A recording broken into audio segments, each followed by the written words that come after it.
Ahí está. Bien, ya lo tengo. Ahí lo figura usted que se está grabando. Sí, ¿verdad? Sí, sí, ahí sí. Perfecto. Porque esta clase la vamos a grabar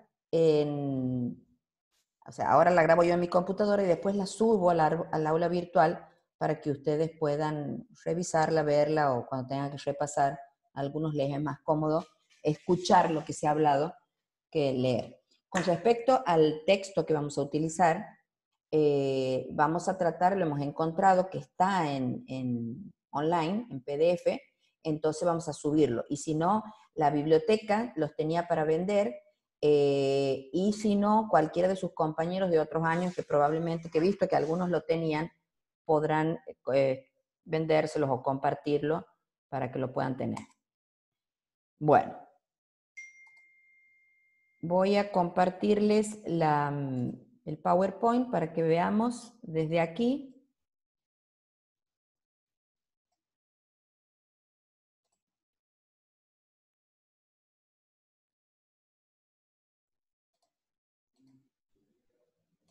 Bien.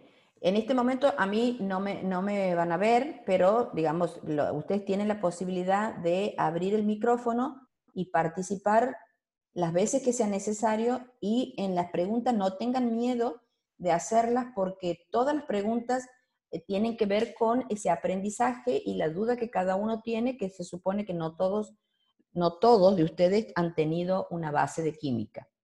Especialmente eso me interesaría saber de los 18 que son 20, ¿cuántos de ustedes han tenido química en la secundaria o en los últimos años?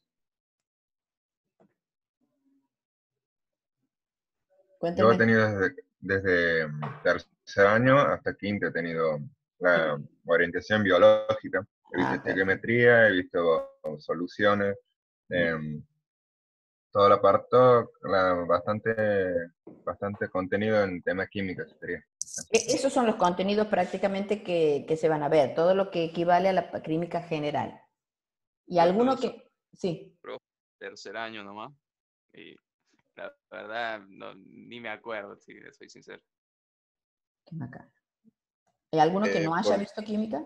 yo no he tenido nada de química porque estaba en humanidades y pasó directamente para aquí y nunca he visto nada de química. Bien.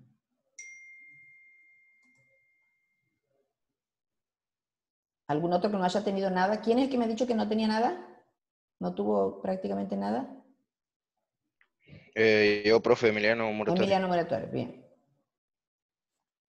Obviamente que a ustedes les va a costar un poquito más los que no han tenido, porque esto no se puede aprender en 3 meses como es un cuatrimestre, sino que se tiene que ir incorporando lentamente, pero bueno, desgraciadamente lo que lo que no se ha hecho en la secundaria lo van a tener que tratar de suplir ustedes solamente con un auto, digamos, aprendizaje, con un poco de apoyo con los docentes, que se les pueda hacer la parte de consultas.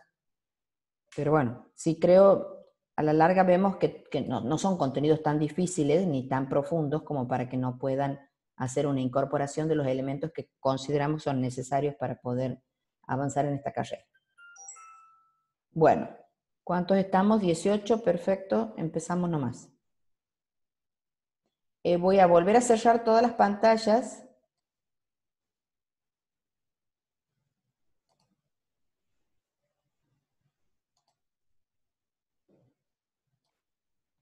Bien.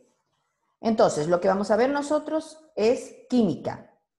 La unidad que vamos a ver hoy se llama materia y energía, y especialmente nosotros nos vamos a dedicar a poder aprender lo que es la química. Y la química es lo que está en todas las cosas. Ustedes, todo lo que interactúan durante el día con objetos, con el aire, con los olores, todo tiene que ver con la química. Pero ¿qué es la química especialmente? Es estudiar esa estructura, que va a ser molecular y atómica, de cada uno de los compuestos que forman la materia. Pero no solo saber cómo está formado o qué estructura molecular y atómica tiene, sino saber o entender por qué reacciona como reacciona, por qué logra una ser más blanda, otra ser más dura, otra ser fría, otra ser caliente, que serían todas las propiedades. ¿Por qué si mezclo dos componentes que tienen distinto color me da un tercer color? ¿Por qué se puede generar una dilución? ¿Se puede hacer más concentrado? O sea, todo lo que son las reacciones que pueden suceder entre dos compuestos. Y por lo tanto, el por qué reaccionan de esa manera es estudiar las leyes que rigen esos procesos o esas reacciones químicas. Como ejemplos de la química en la vida diaria, tenemos simples como oxidar un metal. Más de una vez habrán visto ustedes que se torna medio verde. Evidentemente es un óxido que tiene que ver con el hierro y por eso cambia de color. Los óxidos en general ferrosos o férricos tienen que ver con este color. También incluso en enfermedades o en situaciones como lo que es una acidez estomacal, seguramente alguna vez o lo han tenido o lo han escuchado, esa acidez estomacal es justamente un proceso de la química, un proceso que ustedes saben que el estómago fabrica un ácido que se llama ácido clorhídrico, que sirve para digerir, destruir, achicar lo que es los alimentos, que son moléculas grandes, en moléculas mucho más chiquitas capaces de ser absorbidas. ¿Quién lo hace? El ácido. ¿Qué característica tiene ese ácido? Tiene un pH determinado, una concentración determinada para que cumpla su función en forma correcta. Entonces, incluso muchas de las patologías, como es una gastritis, una acidez, tiene que ver con ese ácido, cómo influye o cómo daña o cómo ataca algunas estructuras que hacen que no sean necesariamente, que no puedan tolerar esa acidez. También desde el punto de vista de la química es interesante saber la estructura porque, por ejemplo, el plástico, ¿sabían ustedes que apareció recién en los últimos años? Cuando nosotros éramos chicos, que yo tengo bastantes años más que ustedes, no existía el plástico. Por lo tanto, no existían un montón de juguetes que hoy son todos de plástico. Entonces, cómo a veces el avance de la química, la capacidad de generar productos nuevos, el plástico justamente es un polímero artificial hecho por el hombre, que ha tenido la particularidad de ser blando, maleable, barato, y han podido generar muchísimos artículos, desde lo que son juguetes hasta, en el caso nuestro, en el laboratorio, la utilización de todo el material descartable es de plástico. ¿Por qué, por ejemplo, el color del cielo? ¿Por qué es azul? Es un fenómeno físico, pero también tiene que ver con lo químico, que es la dispersión de la luz, de ver qué reflexión o refracción hace al impactar sobre la atmósfera, etc. Todas esas características o situaciones que uno las ha ido incorporando como normales en la vida, en el crecimiento de ustedes, tienen una explicación. Entonces, esta materia les tiene que dar algunas herramientas, primero para que entiendan la generalidad y después para que, si tienen alguna vez una curiosidad de ir a buscar la explicación de alguna de estas cosas, ustedes con las herramientas que han obtenido o que han incorporado con la química, puedan hacerlo porque lo van a entender. Y desde el punto de vista de la importancia en la ciencia de la química, es porque ha podido permitir que uno pueda conocer o entender todos los fenómenos que suceden en la naturaleza. Y como les mostraba también en lo que hace al plástico o incluso a algunos medicamentos que tienen que ver con la química, han provocado muchos cambios en la vida del hombre, desde facilitar en muchos aspectos, desde curar por la medicina, el abrigo, la parte de estética, mejorar, evitar el envejecimiento, teñirse el cabello. Todos esos procesos tienen que ver con cambios que ha logrado el hombre por la intervención química sobre esa naturaleza, en muchos casos para beneficios y en otros, como vamos a ver, por ejemplo, lo que son las reacciones nucleares, para mal, porque ha sido un poco la causa de las guerras o los desenlaces de las guerras mundiales. Teóricamente, desde el comienzo, el hombre más que nada buscaba conocer la naturaleza para protegerla o para valerse de esa naturaleza para poder vivir, como es utilizar los alimentos, tanto los vegetales como los animales. Entonces debía conocer si no eran tóxicos, si no eran venenosos, para poder utilizarlo.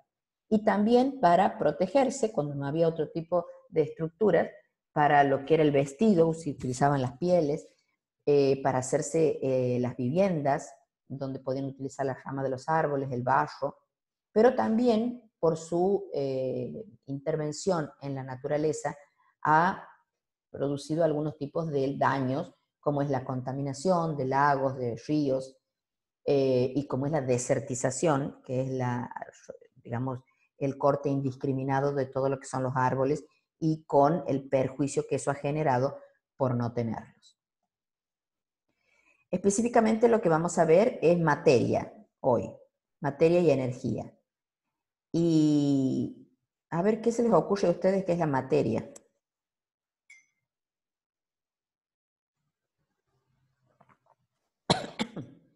Todo aquello que nos rodea. Uy, no. Perdón. ¿Qué me dicen ustedes que es la materia?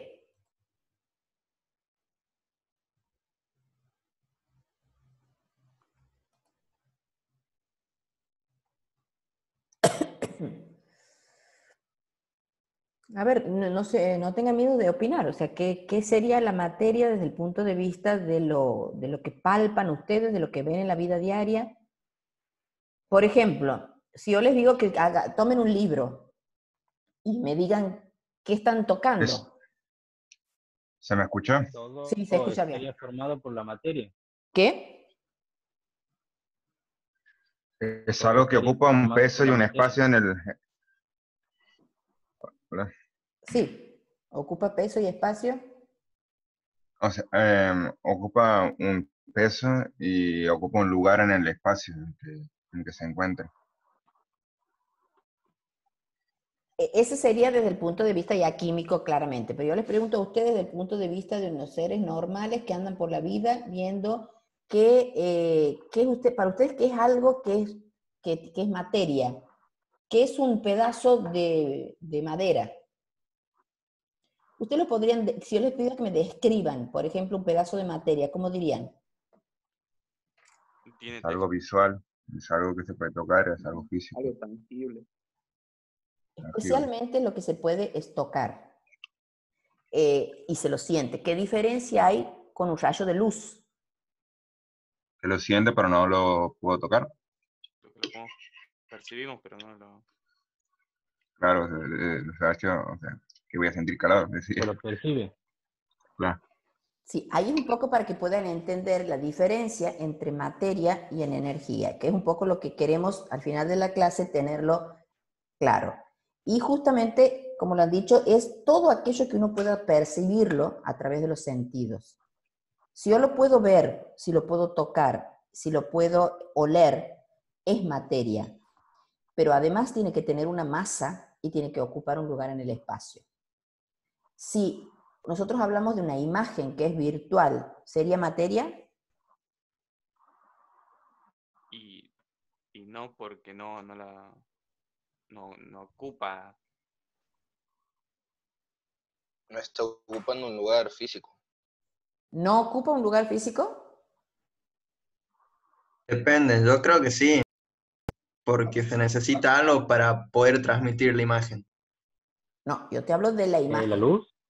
De una Ah, imagen que puede ser una proyección, imagínatelo, de una diapositiva en una pared.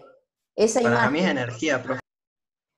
es energía sola. ¿Dónde está la diferencia? En que no tiene masa, vos no puedes pesarlo y no va a ocupar un espacio. Si vos le pasas la mano, se supone que lo vas a atravesar, no va a ocupar un espacio.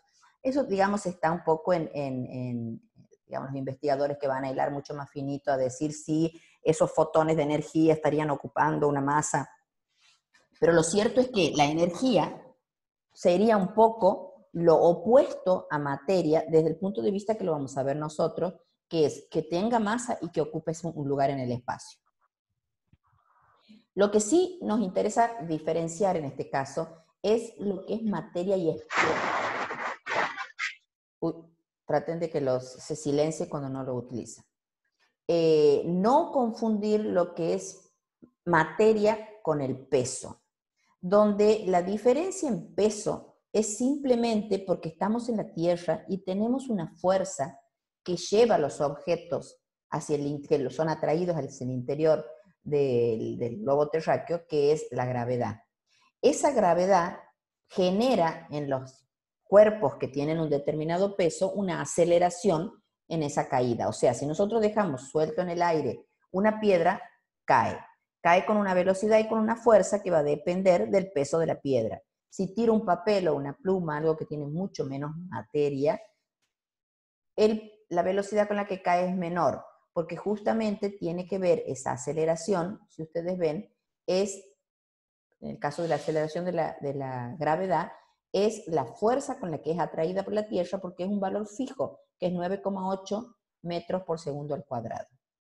¿Dónde está lo interesante o lo importante que lo aprendan a diferenciar? Uno en general, en la vida diaria y común, confunde o los toma como sinónimos al peso y a la materia. Pero ustedes tienen que tener claro que el peso tiene que ver con nuestro, digamos, sistema en la Tierra, y de 9,8 metros por segundo al cuadrado es medido sobre el nivel del mar. Porque ustedes saben también que si uno va subiendo en una montaña o en un avión, esa gravedad va disminuyendo. Y también en otros planetas o en otros satélites como es la Luna, la gravedad es distinta y es menor. Entonces el peso es mucho menos o va a ser directamente proporcional a esa aceleración. Entonces, el peso depende o es directamente proporcional a la masa que tenga el cuerpo y a la aceleración de esa gravedad. Como en la Tierra toda la aceleración es igual, en la Tierra peso va a ser igual a materia, porque vamos a, digamos, como en todos los casos, la aceleración es la misma, nos vamos a estar refiriendo a la misma velocidad. Pero, para que lo tengan claro y vean, tenemos un ejemplo aquí donde dice que un astronauta que pesaba 75 kilos, como el valor de la aceleración es 9,8, es más o menos como multiplicarlo por 10. 75 por 10 es 750. En realidad es 9,8, por eso el valor exacto es 735,75 newton, que es una medida del peso. Entonces, un astronauta que mide 75 kilos en la Tierra, si va a la Luna, como la aceleración es mucho menor, 1,62, su peso va a ser, es masa por peso, un valor de 121,5 newton. O sea, es mucho menos el peso, porque hemos dicho entonces que tiene que ver con esa aceleración.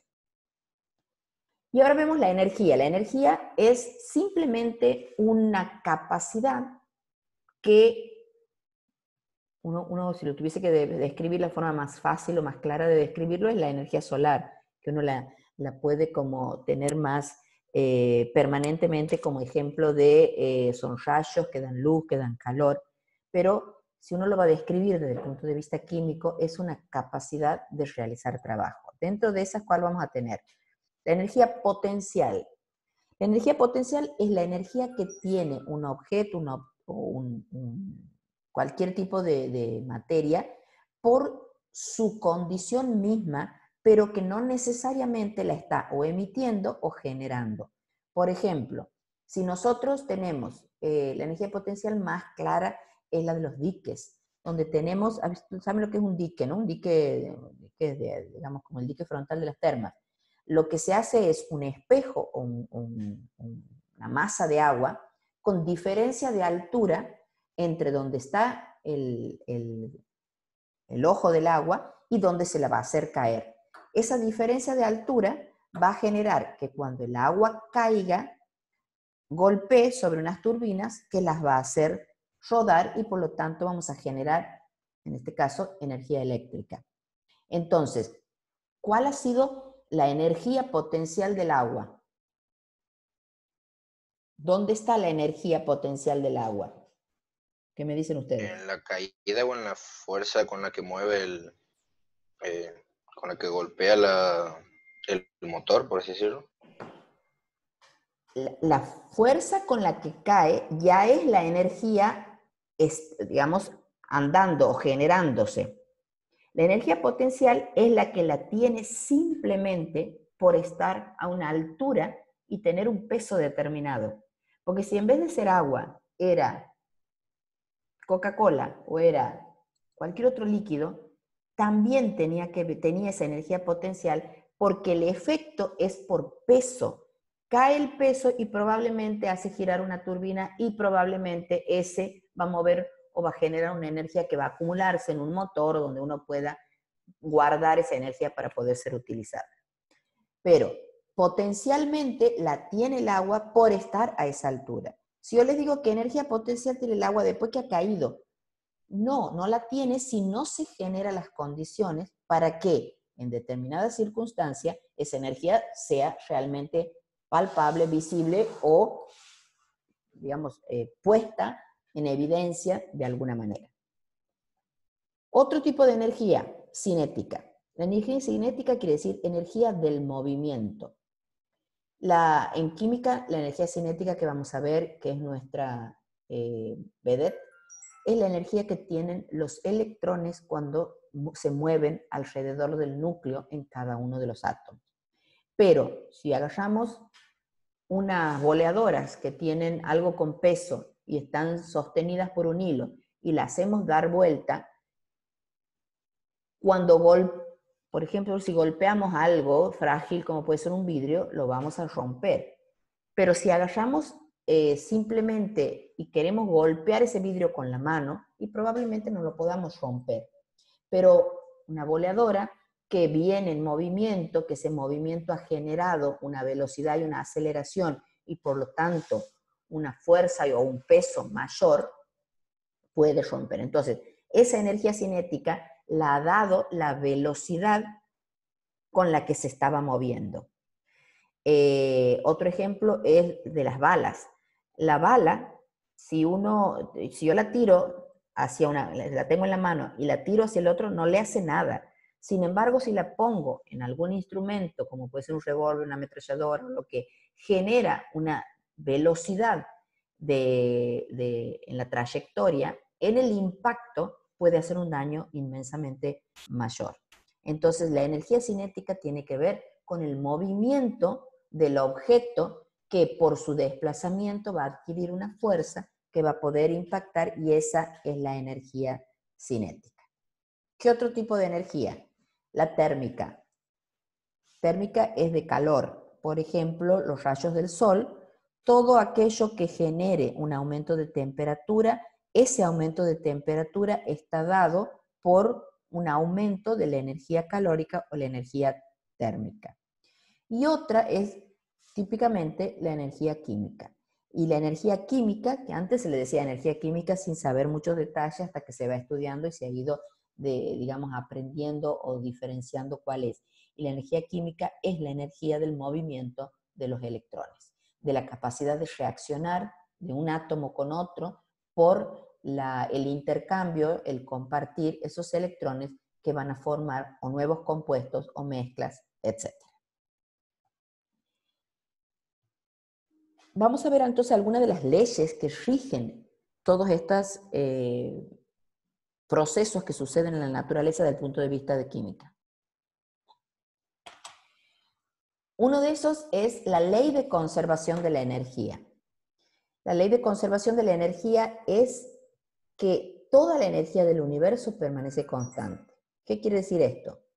Que si yo genero un proceso donde sale calor, una reacción se llama endotérmica o exotérmica, endotérmica que la consume, exotérmica que la produce, la libera, esa energía pasa del cuerpo o del instrumento donde estoy haciendo generar una reacción, por ejemplo, al medio ambiente. O si eso sería que estoy eliminando rayos calóricos, suponiendo, o energía térmica a la atmósfera.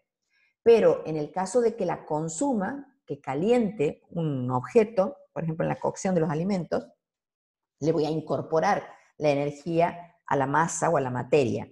Y en ese caso, la energía que incorporo es porque la saco del medio ambiente. ¿Qué quiere decir esto?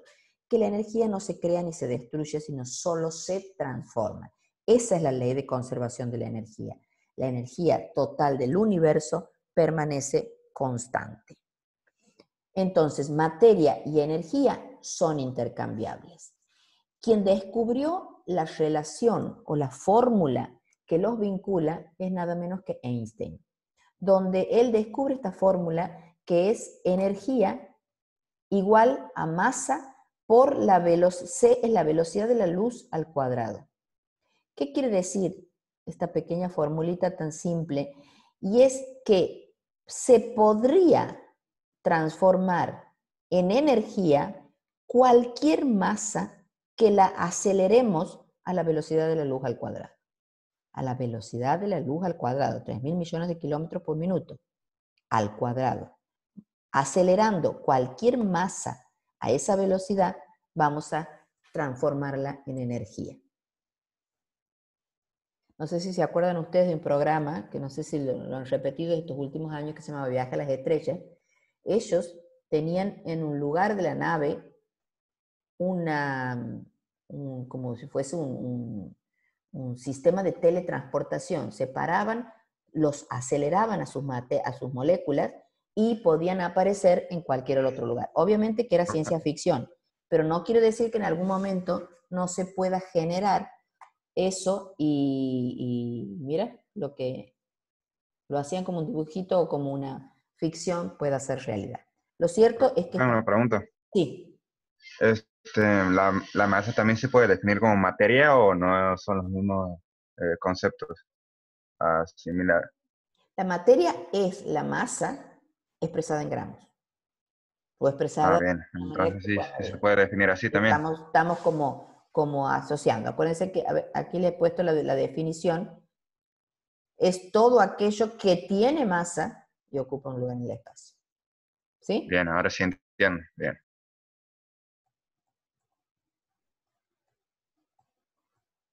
Bien, seguimos. La masa tiene propiedades, tiene características, tiene formas que uno las puede identificar. Especialmente son cualidades que le permite caracterizarla o distinguirla a una de otra. Si yo les digo, tengo una pelota de madera y una pelota de vidrio, entonces yo les digo, ¿qué propiedades tiene una que no tiene la otra, que me sirven para identificarla, y qué propiedades tiene la otra que no tiene la de madera? ¿Cuál me dirían? ¿Qué propiedades tiene la madera? Si yo les digo, tengo dos pelotas y simplemente yo no veo, yo soy ciego y no lo estoy pudiendo tocar. Ustedes les pido que me las diferencien para que yo sepa o entienda cuál es la diferencia. ¿Qué me dirían? La de vidrio es más pesada que la de madera. Suponiendo que sean del mismo tamaño, sí. Peso. Que la de la madera es más como que te raspa, así. Sí, ¿qué sería eso? El vidrio es más lisa. Textura. La textura la textura. puede ser una característica que las diferencia. ¿Qué otra cosa? Uno es más frágil que el otro. Frágil, se rompe, perfecto. Si yo les doy una flor de jazmín y otra una petunia, imaginemos que usted no sabe ni la forma y les tengo un pañuelo con los ojos tapados, ¿con qué me lo diferencian? Con el olor. ¿Olor? Ah. Con el perfume, perfecto. O sea, ven que hay características que tiene la materia que le dan como nombre y apellido a esa materia. O sea, que las puedo identificar, que las puedo caracterizar. Esas son las propiedades. Y, en general, son las que uno puede apreciar por los órganos de los sentidos. Color, olor, sabor, que se llaman propiedades organolépticas. ¿Cómo se clasifican las propiedades? En dos grupos, las extensivas y las intensivas. Las extensivas son las que van a depender de la cantidad, el peso, el volumen, la masa, el calor, la superficie. Permite diferenciar un cuerpo del otro formado de la misma sustancia. Entonces, si yo les doy un pedacito de madera chico, 3x3, y otro les doy de 10x10, pero de la misma madera. ¿Es la misma materia? ¿Es el mismo elemento? No, uno es más chico y otro es más grande. Entonces, ¿cómo los identifico? En ese caso, los estoy identificando por o el peso, suponiendo que sea uno de mayor tamaño, por lo tanto, mayor volumen, por lo tanto, mayor peso, mayor volumen, va a tener, si la masa sería el peso, en este caso el calor puede ser el mismo, la superficie el mismo, porque es la misma composición química en los dos casos. Pero toda aquella propiedad que va a depender de la cantidad se llaman propiedades extensivas. O sea, que solamente puedo diferenciar uno del otro por esas propiedades extensivas, que va a ser el peso, el volumen, el calor o el tipo de superficie. Superficie en lo que hace, no lo que hemos dicho de textura, sino de medidas, ¿no? Entonces, permite diferenciar uno del otro porque estén formados por la misma sustancia.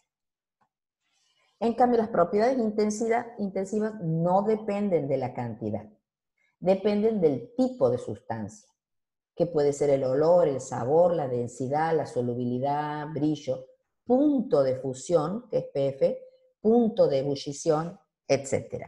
Y estas propiedades intensivas se van a diferenciar, o las podemos clasificar, en propiedades físicas y propiedades químicas. Las químicas solo podemos ver esas características porque a través de reacciones químicas. Por ejemplo, si yo te digo, este líquido tiene la propiedad de evaporarse fácilmente, solamente lo vas a poder si lo pones en acción o con un calor como para que se empiece a evaporar y lo puedas ver. Es una reacción química.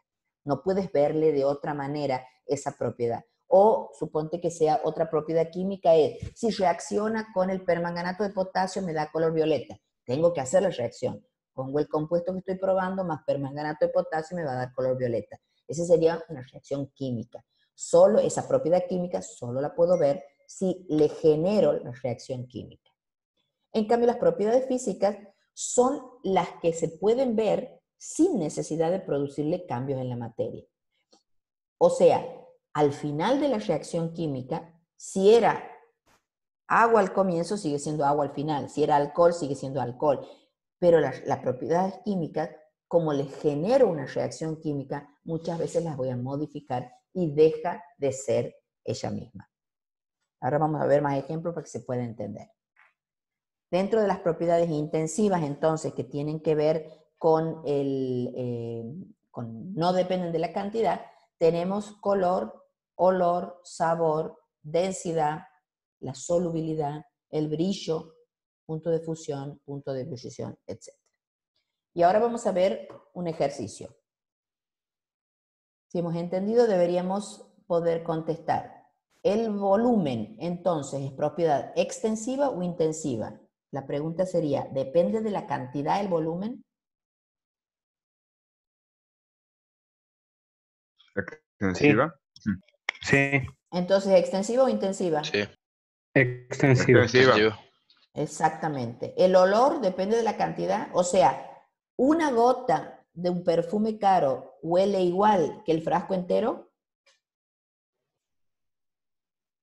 No, que el frasco sí. entero no. No, que el frasco entero no. ¿Huele Creo que igual? no. Sí, huele igual. Sí, Es la misma fragancia.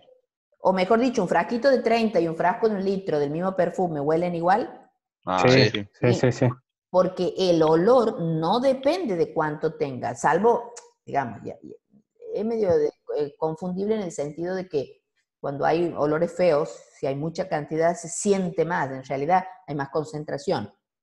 Pero típicamente el olor tiene que ver con la sustancia misma y no con cuánta cantidad. O sea, va a tener tan mal olor chiquito como grande. ¿Sí? Entonces, ¿el olor es una intensiva o extensiva? Intensivo. Intensiva.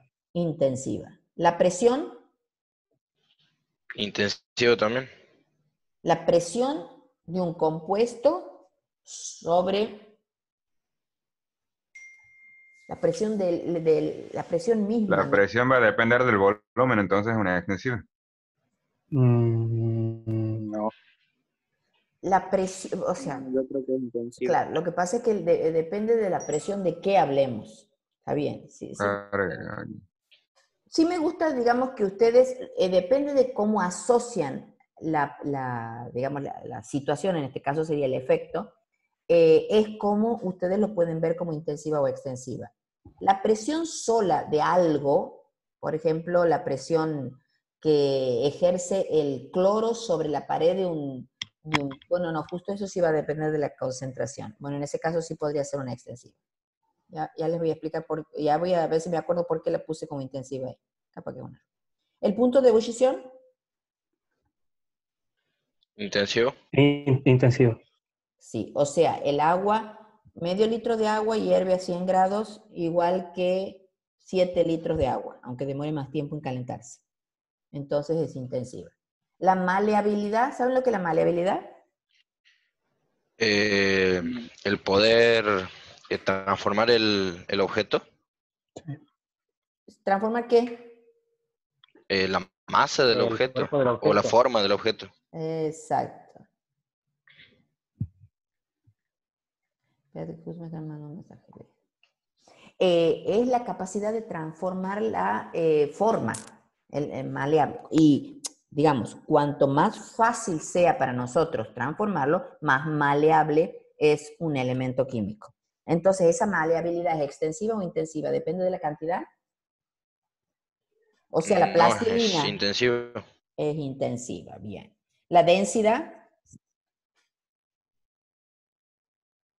Intensivo. intensiva. Intensiva. La densidad vendría a ser como la cantidad de soluto que hay disuelto en un solvente. Es como la concentración. No tiene que ver con la cantidad. El punto de fusión, Igual que el punto de Intensiva. ebullición es intensivo. bien. El sabor, Intensivo. intensiva. El peso, Extensivo. extensiva. Intensiva. Y la viscosidad, Intensivo. Intensiva. intensiva. La viscosidad, por ejemplo, de la gelatina, no depende de cuánta gelatina tenga puesta en un frasco, sino que siempre es la misma. Bien, entonces han entendido la diferencia entre una propiedad extensiva o intensiva. Ahora lo que vamos a ver rápidamente, porque esto lo tienen que haber visto teóricamente muchas veces en la primaria, en la secundaria, es los estados de la materia. Aquí lo que me interesa más que nada es que puedan diferenciar desde el punto de vista molecular un poco la diferencia entre ellos. Este sería el dibujito de un sólido. Cada una de estas pelotitas es una molécula que forma parte de ese material que es el sólido. ¿Qué característica tiene el estado sólido? Esas moléculas están muy cerca entre sí, lo más cerca posible. Más no podrían estar porque se romperían entre ellas. Esa proximidad de las moléculas le da un aspecto altamente ordenado, conformando lo que se llama una red cristalina. Están muy ordenados, siempre puestos en una misma posición. Eso le da una característica especial al estado sólido, que es un ordenamiento. Gracias o por culpa de esa ubicación tan cercana, no se pueden mover mucho esas moléculas, por lo tanto tiene poco o casi ningún movimiento. Eso también le va a hacer que tengan una forma determinada o definida y, por lo tanto, un volumen propio. Entonces, ¿qué características tiene el estado sólido? Poca movilidad, forma definida, volumen propio, muy cercana a las moléculas y altamente ordenadas. En cambio, el estado líquido, el dibujito ahí lo tenemos, las moléculas están un poco más sueltas entre sí.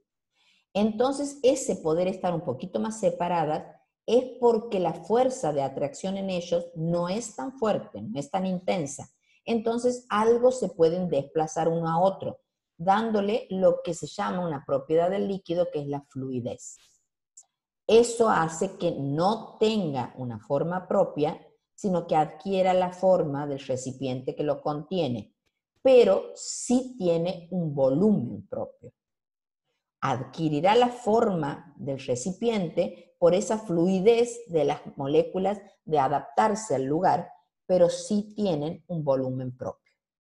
En cambio, el estado gaseoso tiene tanta distancia entre las moléculas que genera más bien hasta una repulsión entre ellas.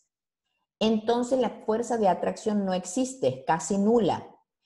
por esa fuerza de repulsión tan grande. Y va a tratar de ocupar todo el espacio que se le ofrezca. Por lo tanto, no tiene forma y no tiene un volumen propio. Con respecto a los estados de la materia, se ha hablado durante este último tiempo un estado nuevo que se llamaría plasma. Plasma también se llama una parte de la sangre que a veces confunden, pero plasma es, dentro de los estados de la materia, es un gas ionizado de los electrones que se han separado de esas moléculas que han permitido o generan como esa bola de ignición al que se asocia muchas veces con el Sol. Otro punto, con respecto a el estado, especialmente el del plasma, ustedes van a ver en el aula virtual, tienen que entrar a donde dice textos, contenidos, bueno, no me acuerdo de la palabra, dice contenidos accesorios o algo así en la unidad esta 1, y van a ver las actividades que tienen que hacer. Y ahí les he puesto un video que tiene que ver con estos estados de la materia y especialmente este plasma, y ustedes deben comentarme, o sea, tienen que hacer las actividades que figuran en el aula virtual. Si es que dudan cómo usarlo, el profesor Schutt el jueves les va a explicar cómo entrar, cómo ver y a dónde tienen que participar. Pero muchos de ustedes simplemente por curiosidad son jóvenes y la tecnología no los asusta. Bueno, ahora vamos a hacer un pequeño repaso y aquí me van a decir ustedes cómo se llaman los cambios de estado. ¿De sólido a líquido? Fusión. Sólido a líquido, fusión. Muy bien. Espérate, quiero ver quién es el que habla.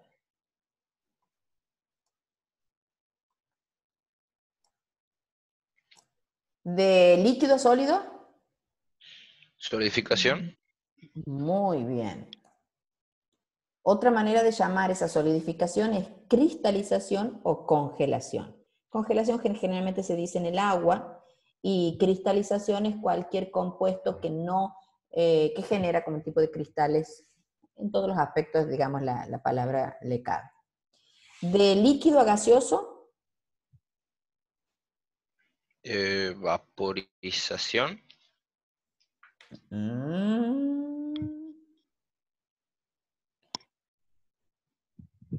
Bien, vaporización. ¿Y de gaseoso a líquido? Condensación. Bien, Nicolás. Oh, aquí he puesto el nombre primero. De sólido a gaseoso. ¿En qué? A ver, denme un ejemplo de sólido a gaseoso. Volatilización se llama. Sólido a líquido, sólido a gaseoso es un cambio de estado. ¿El hielo puede ser? O sea, a ver, les explico primero qué es un cambio de estado. Es el paso de un estado al otro, ¿sí? Obvio, eso no lo estoy diciendo ninguna novedad. Pero, por ejemplo, de sólido a líquido, pasa de sólido a líquido, como es el hielo a agua, y hasta que se transforma todo en líquido. Pero en el caso de un paso de sólido a gaseoso, no pasa por el estado líquido. Y es, no sé si se acuerdan del dibujito de lo que es el punto donde a la presión y a la temperatura que hace el cambio de estado. Eso no lo vamos a ver en esta materia, pero tenía que ver con la distribución de las curvas de cambio de estado a diferentes presiones. Y a la presión atmosférica hay compuestos que pasan de sólido a gaseoso directamente, no pasan por el estado líquido. Profe, ¿el hielo seco no pasa de sólido a gaseoso? Exactamente, el hielo seco es un ejemplo de volatilización. Pasa de sólido directamente a humo. Ustedes ven que cuando se pone como para decorar eso en piletas, larga un humo porque pasa directamente al estado gaseoso. Otro ejemplo es el de la naftalina. Las pelotitas que se ponía, que antes se usaba mucho para evitar las polillas en la ropa que se ponía en los bolsillos cuando uno cambiaba de estación, tenían esa particularidad, pasaban de sólido al estado gaseoso directamente. ¿Y el proceso inverso? ¿Cómo se llama? Solidez. El gas se transforma en sólido. Ese no es tan común. Sublimación. Correcto, Nicolás. Sublimación. Esto más que nada me interesa, obviamente que como repaso, pero vamos a ver en lo que hace, van a ver las preguntas que tienen que ver con razonamiento. Eso no les he dicho, pero las evaluaciones nosotros las hemos hecho todos estos años a libro abierto, lo que significa que no nos interesa que ustedes aprendan de memoria los conceptos, sino que los entiendan, los razonen y puedan aplicarlos. Los chicos que ya han cursado, algunos de los que veo que están incluso en el aula, o que han cursado parcialmente, les dirán que no porque tengan los libros, no lo tienen que estudiar el tema, no lo tienen que revisar, no lo tienen que practicar, porque no es fácil encontrar las respuestas que no van a ser teóricas, sino van a ser aplicadas. En general son problemas de razonamiento o problemas prácticos, pero a los temas los tienen que ir entendiendo por eso mismo, para poderlas contestar a este tipo de preguntas.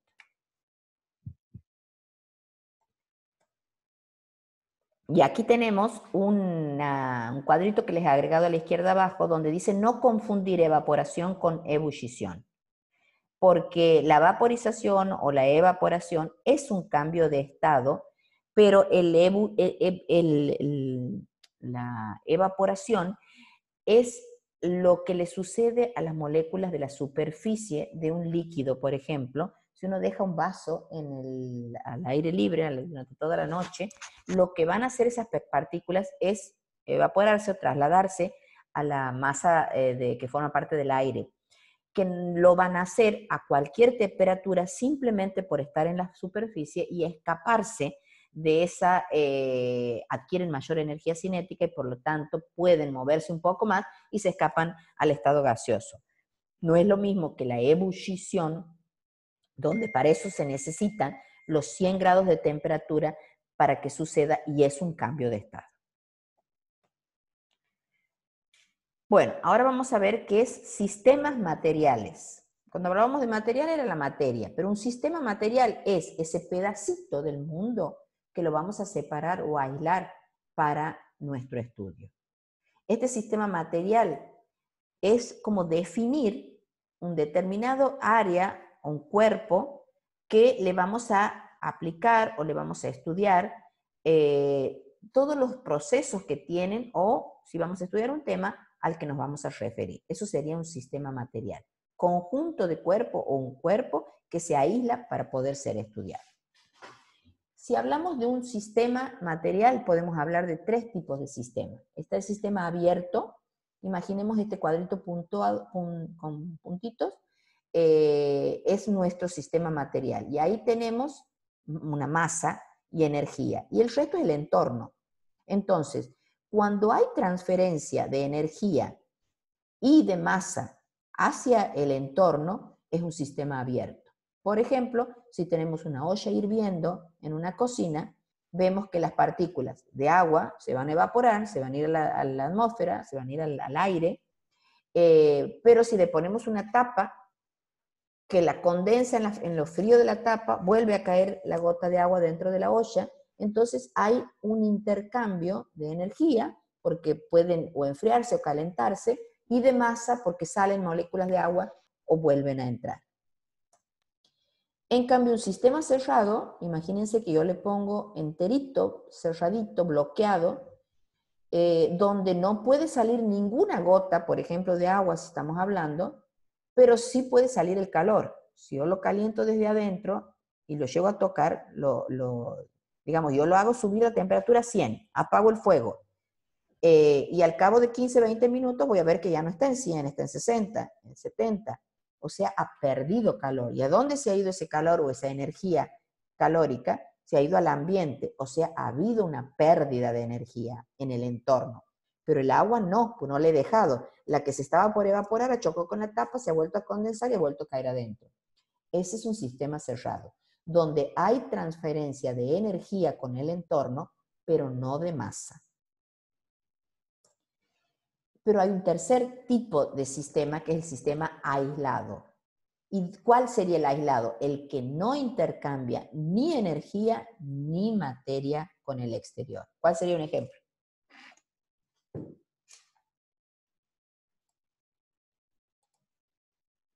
Ejemplo de no intercambio de materia y energía.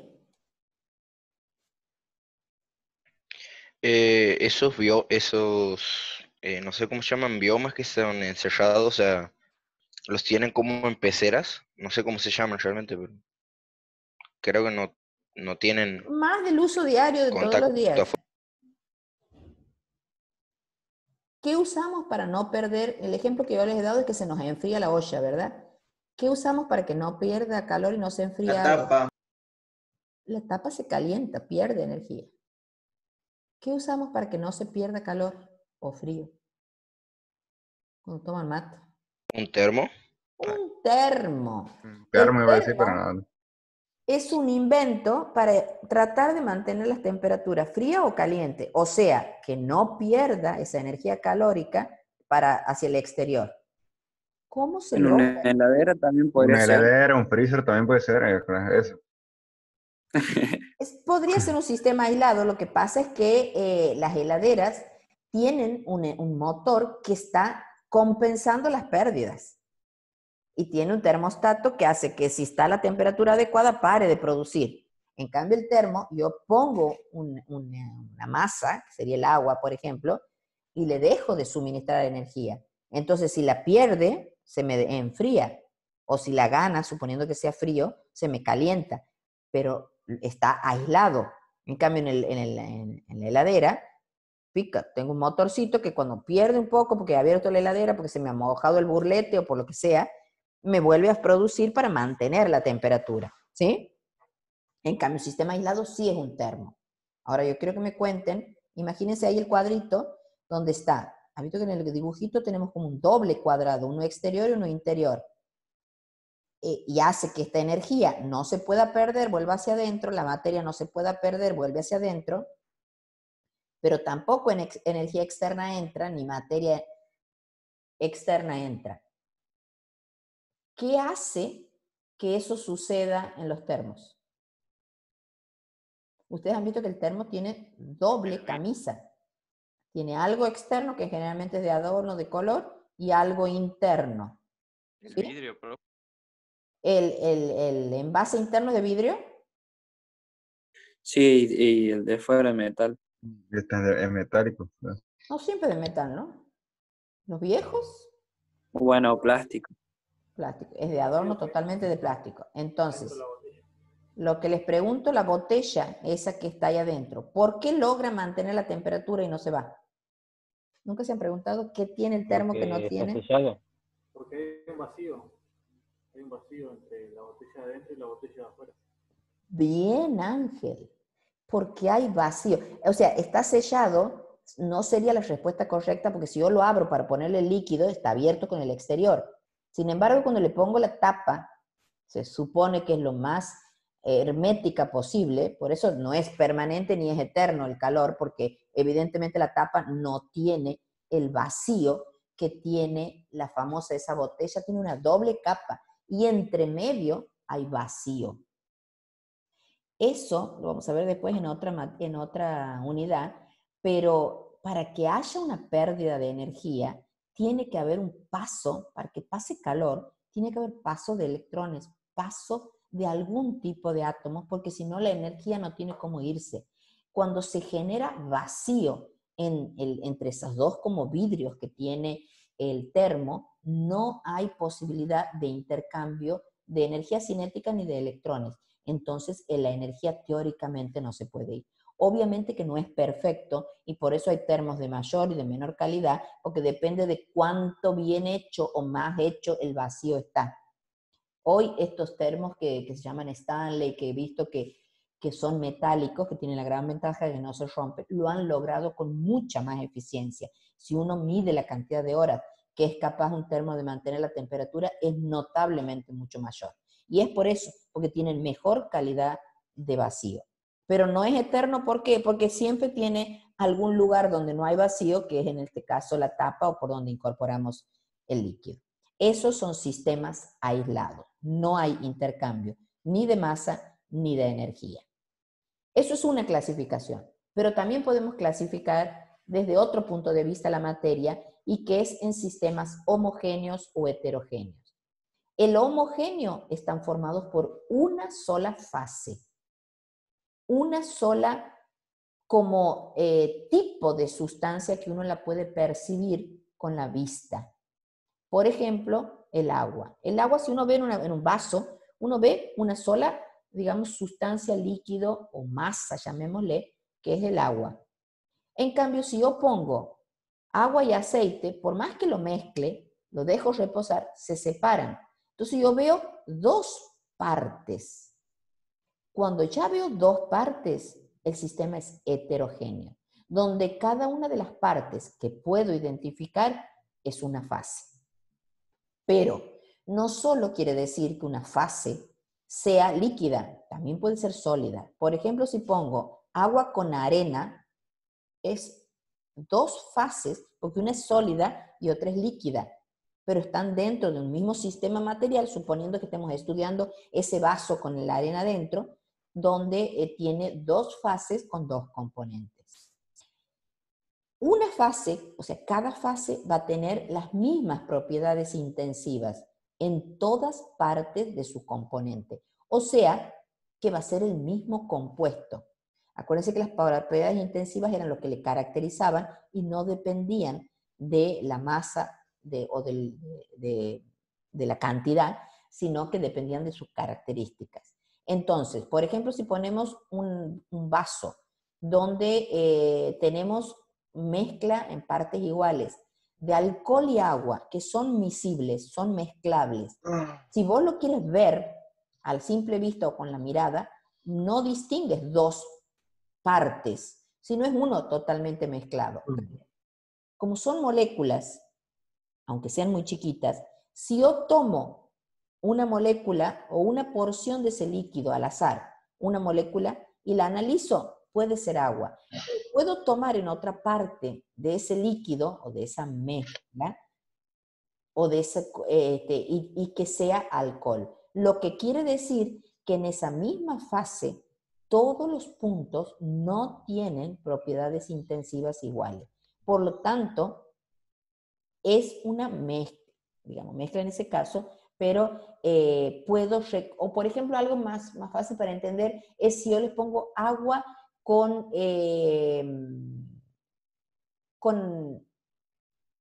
una emulsión que les pueda poner con el nitrógeno del aire. El aire tiene... ¿Por qué está formado el aire? Elementos más comunes. ¿Por gas? Es un gas. ¿Qué tiene? ¿Qué tiene el aire? ¿Qué tiene para que podamos vivir? Oxígeno. Oxígeno. Oxígeno. ¿Y qué más, además de oxígeno? CO2. O2. Todos los gases en química se ponen con un subíndice 2, porque en general están de a pares monoatómicos. Además del oxígeno, ¿qué más tiene el aire? Dióxido de carbono. ¿Sí? ¿Qué más? ¿Quién es el que mayor proporción tiene en el aire de los compuestos químicos? Uno siempre cree que es el oxígeno, ¿que no? Es el nitrógeno, ¿no? Es el ¿Nitrógeno? Bien, Alan. El nitrógeno. Mucho mayor proporción, pero el nitrógeno no lo podemos absorber, así que está en el aire, pero hay mayor... Entonces, ¿vos puedes diferenciarlo? No. Están íntimamente mezclados. Es un sistema homogéneo, pero tiene más de un compuesto. ¿Sí? ¿Y por qué es homogéneo? Porque nosotros no le vemos las distintas fases, pero están formados por distintos compuestos, por eso tiene un aspecto más que nada de lo que impacta a nuestra vista, y es que tienen una sola fase. Eso sería un sistema homogéneo. En cambio, heterogéneo es si uno le ve más de una fase. Por ejemplo, si mezclas entonces agua con aceite, o si mezclamos bolitas de ¿cómo se llama esta bolita? De vidrio con piedritas, son dos fases distintas. Si ponemos cualquier tipo de objetos o de materia que podamos mezclar entre ellos, que no sean miscibles y que las podamos reconocer, son dos fases distintas. Ahora vamos a ver un ejemplo para que lo podamos diferenciar. Por ejemplo, aquí me van a decir cuántas fases y cuántos componentes tiene cada uno de estos. El lápiz, considerando que el lápiz es el tubito de madera con la mina adentro. ¿Cuántas fases tenemos? Dos fases. Dos fases. Dos. ¿Y los componentes cuáles son? Dos. Grafito y madera. Y la madera. Bien, Esteban. Grafito y madera. El nitrógeno, oxígeno y virutas de hierro. Dos fases. Dos fases, correcto. ¿Compuestos? Bien, Tiago. Por tres. Tres. Tres fases, bien, Abraham, porque el nitrógeno es oxígeno y el hierro. Una esponja, imaginemos una esponja de las de bañarse, donde nuestro sistema material de estudio es el cuadradito de la esponja. ¿Cuántas fases le vemos? Una. ¿Una? Dos. Dos. ¿Cuáles son? Sí, Esteban, ¿cuáles? Dos. ¿Cuáles son? La parte más áspera y después la otra, la más blanda. La esponja tiene una sola textura, que es eso. Yo me imagino la esponja de bañarse, ¿no? Ah, bien. No sé cuál sea. Es el mismo material de la esponja y el aire que hay en esos huequitos. Las esponjas tienen agujeros. Entonces, el aire sería la segunda fase. Entonces, los componentes, ¿cuántos habría ahí? Si al aire, sí, si al aire le llamamos Dos. un componente, pero si vamos a ir a los detalles de lo que forma el aire, podríamos decir más. ¿Sí? Pero es para que vayan entendiendo la diferencia entre fase y componente. Ay, perdón. En esta que es agua, aceite y alcohol. ¿Entienden por qué es dos fases? Que ya lo he puesto. Sí, porque el agua y el alcohol son miscibles. Perfecto, porque a los ojos te va a impactar como solo dos partes, porque el agua y el alcohol están mezclados y el aceite que no se ha mezclado. Pero si son tres componentes. bien, Tiago. Tres componentes. La leche, ¿cuántas fases le ves a la leche? Una. Una. Tiene aspecto homogéneo. ¿Y componentes? Dos, por el calcio. Yo también podría decir dos, podría decir tres, porque depende de con qué, digamos, detalle queremos decir, pero dos como mínimo, porque tiene la Claro, profe. caseína. O sea, ese tema de dependencia, ¿qué pasa si en una prueba nos pide eso y nosotros queremos poner un componente de más que nosotros hemos asimilado? No te tengo más que como una L, no te has identificado. Te deberían identificarse porque después en la asistencia no me va a figurar, aunque le van a poner el nombre al lado. ¿Quién sos vos? Lautaro. Abajo aparece mi nombre. Sí, pero a mí me aparece una L sola, no importa. Bueno. Bueno, Le pregunto qué pasa cuando sí. nosotros asimilamos más de uno o En lo, dos componentes. en lo posible, las preguntas no van a tener dos opciones de respuesta para que no se genere esto. Pero obviamente que a mí me interesa mucho más el razonamiento que lo que aprendan de memoria. Entonces, si ustedes ponen dos y me lo justifican, y el otro ha puesto tres y lo justifican, los dos están bien. Bien. Nicolás, ¿te suena algo? Ahí está, porque a mí me figura quién es el que hace el ruido y todo, el que habla. Bueno, en el aire atmosférico, ¿cuántas fases entonces podemos decir que hay? Una. Una. ¿Componentes? Sí, Dos. por lo menos dos.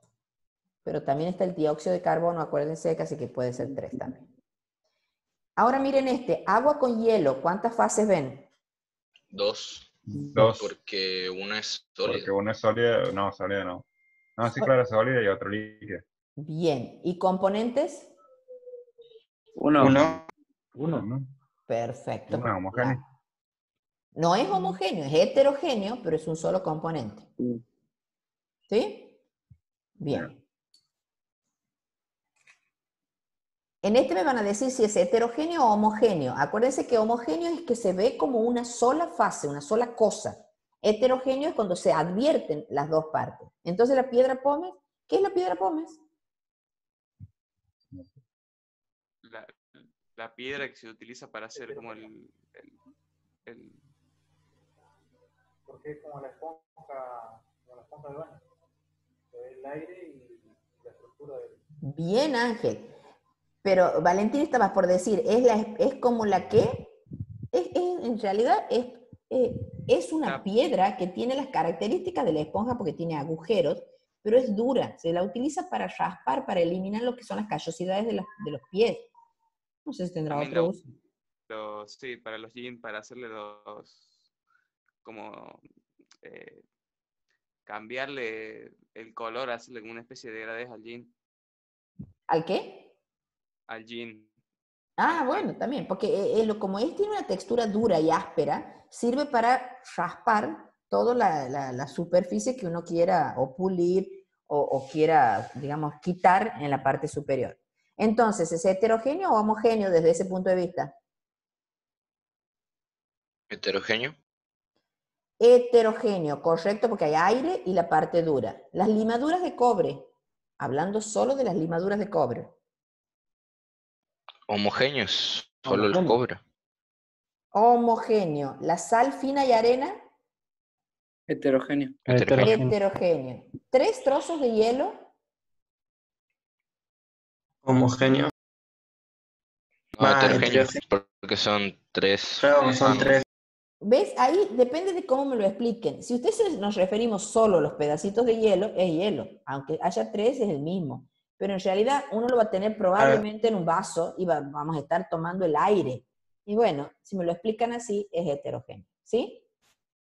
Esto no hay una sola respuesta. Esto son ejemplos para ver si ustedes entienden lo que es algo homogéneo o heterogéneo, etc. La sal que esté parcialmente disuelta en agua. ¿Qué quiere decir parcialmente disuelta? No completamente. ¿Y por qué puede pasar eso? Mm, Cantidad de agua que de sal, ¿Por qué? porque puede haber más cantidad de agua que sal, como por ejemplo cuando pones sal gruesa en el agua para hacerla hervir, por ejemplo, que es muchísima menos cantidad. A eso creo que se refiere. Sí, solo que hay una propiedad química que yo creía que la iban a descubrir sin que les diga, es que todos los solutos, todos los sólidos, tienen una capacidad de disolución, es la solubilidad. Algunos son totalmente insolubles, como el aceite en el agua, pero algunos tienen una determinada capacidad. Y por ejemplo, la sal de mesa tiene una capacidad de disolución. Suponte que sean 28 gramos por litro. O sea, si yo pongo hasta 28 gramos en un litro, se va a disolver todo. Ahora, ¿qué pasa cuando pongo 29 y la disuelvo? Los 28 se me van a disolver en el agua y voy a ver un sistema homogéneo. Pero ese gramo que excede a su capacidad de disolución va a precipitar o no se va a disolver.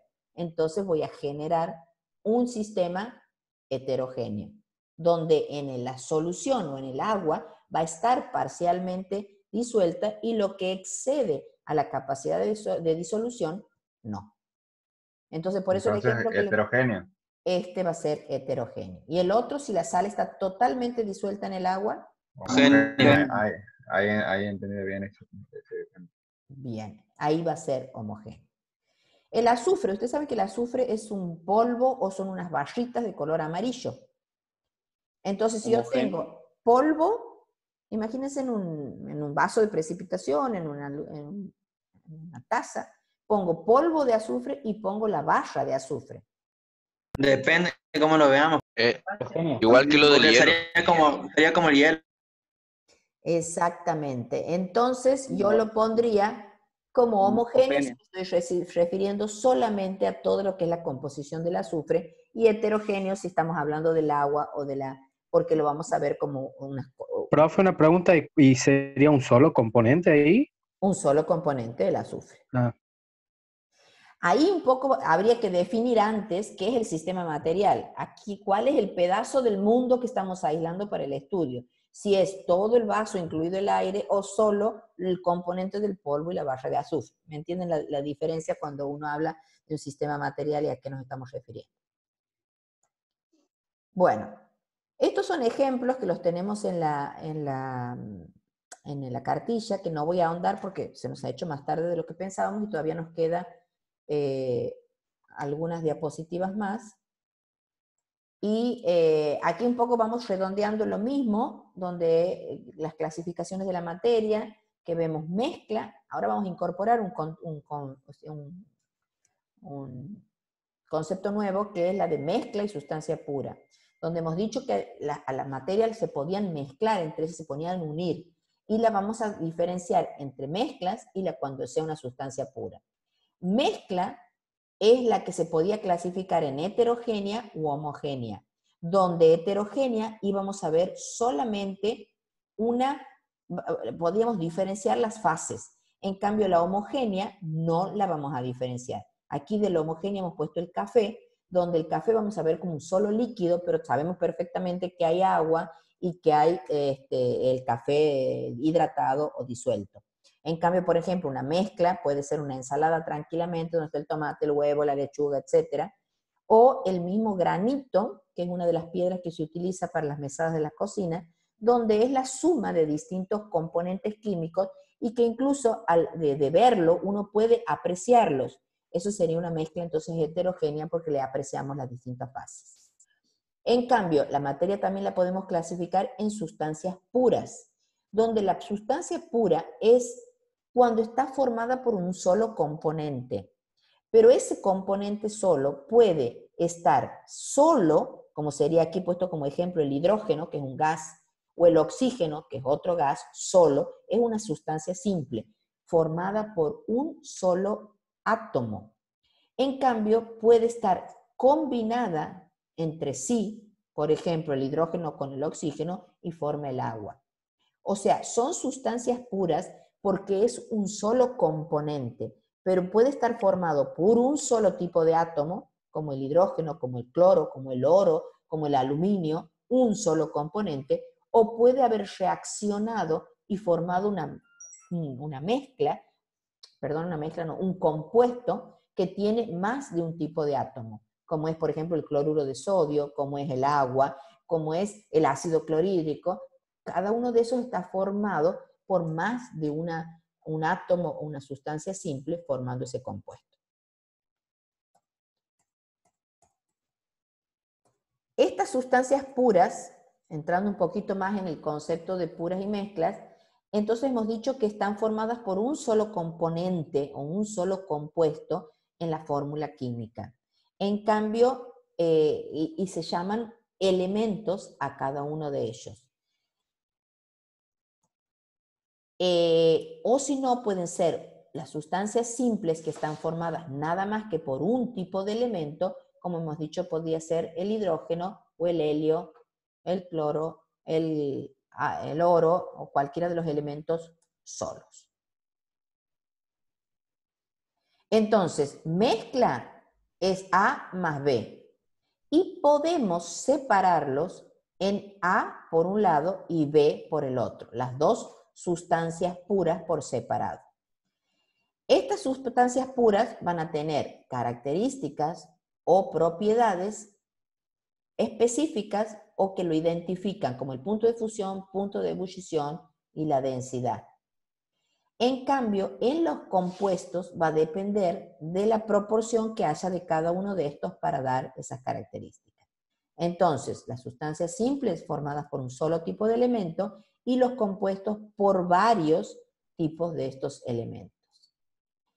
Entonces, el elemento solo va a estar representado por una letra, una fórmula que es el símbolo químico, como por ejemplo la C en el carbono, la H en el hidrógeno, la O en el oxígeno, Fe en el hierro, etc. Y cuando se combinan, por ejemplo el hidrógeno, el carbono y el oxígeno, se combinan, esto es lo que le quería mostrar cuando son gases. En general en la naturaleza el hidrógeno o el oxígeno no está solo, sino está siempre formando un dímero. Entonces por eso se pone O2, que quiere decir oxígeno, o hidrógeno 2, que es el hidrógeno gas. Entonces cuando ustedes vean el subíndice 2, es porque ese elemento, el estado que tienen es el estado gaseoso. En cambio, estos compuestos que están formados por varios elementos se representan por una fórmula química. Y la fórmula química es cómo forma parte cada uno de los elementos en esa sustancia. Cada 2 hidrógenos, 1 oxígeno, ese es el agua. Cada carbono y 2 oxígenos, el dióxido de carbono. El ácido clorhídrico es el hidrógeno y un cloro, el metano, carbono y 4 hidrógenos, el azúcar, una fórmula más compleja, etc. Entonces, cada uno de estos elementos, cuando se combinan entre sí, formados por varios tipos, van a formar lo que se llama un compuesto que responde a una fórmula química que lo identifica. Este es el agua, este es el dióxido de carbono, este es el metano, etc. El oro es un solo átomo, es puro, es el AU. Ellos es un elemento de la tabla periódica, es una sustancia simple, es sólida, miren de ordenado que están cada uno de los átomos, no puede descomponerse en otros más chiquitos, sino que todos están formados por un mismo átomo, que es en este caso el oro. ¿Qué otras sustancias puras tenemos novedosas o raras que para ustedes tal vez son conocidas comúnmente, pero químicamente no? Es el diamante. ¿De qué se forma el diamante? ¿Qué elemento químico de la naturaleza es el diamante? Carbono. Carbono. ¿Qué otro elemento en la naturaleza es carbono? El grafito. El grafito, perfecto. Y el grafito en un pedazo grande así, ¿qué sería? ¿Cómo le llamamos?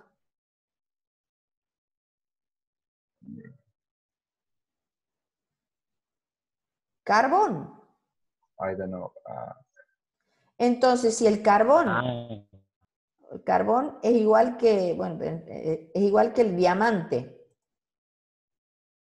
Y sin embargo, este vale fortuna y este no vale nada. Y químicamente es exactamente igual. ¿Dónde está la diferencia? Que esta estructura que adquiere cada uno de los átomos de carbono negritos le hacen tener un brillo, una dureza, una firmeza única que lo tiene el diamante y que lo logra la naturaleza. No lo podemos hacer todavía en un laboratorio a esta distribución espacial de cada uno de los átomos para lograr esto que se llama una piedra preciosa, que lo ha formado durante años y años. Probablemente el origen haya sido un carbono, un grafito, una estructura similar a esta, y por distintos efectos de la misma naturaleza se han ido acomodando hasta formar este diamante. ¿Cómo O sea, el grafito es el diamante primero ha sido un grafito. Y no se sabe, porque tendríamos que haber vivido millones de años antes para ir viendo el proceso. Pero como estructuralmente es el mismo, se cree que durante años de años, por presiones del agua, por presiones de la fuerza, por movimientos de la naturaleza, han ido acomodando, porque la diferencia es simplemente cómo están acomodados los carbonos en la estructura sólida de los dos componentes. Esto forman unos ángulos y una estructura que le da esta apariencia. Y el carbono, esta. Aparentemente esta, digamos, por lo que la experiencia, por lo que la naturaleza nos muestra, es mucho más fácil adquirir esta forma. Porque si vos quemas una madera, generas un carbón, aunque el grafito no necesariamente es cualquier tipo de sustancia, pero cuando es carbono solo, ¿ustedes han visto algún otro tipo de carbono, algún otro material que se usa el carbono? Porque me ha venido de golpe el ejemplo y quería preguntarles a ver si alguno se lo acuerda. ¿Alguno juega al tenis o al hockey? Sí, las raquetas y también las bicicletas, algunas son de fibra de carbono. De fibra de carbono. ¿Qué característica tiene con respecto a lo que se usaba antes? Que son más livianas. Muchísimo más liviano.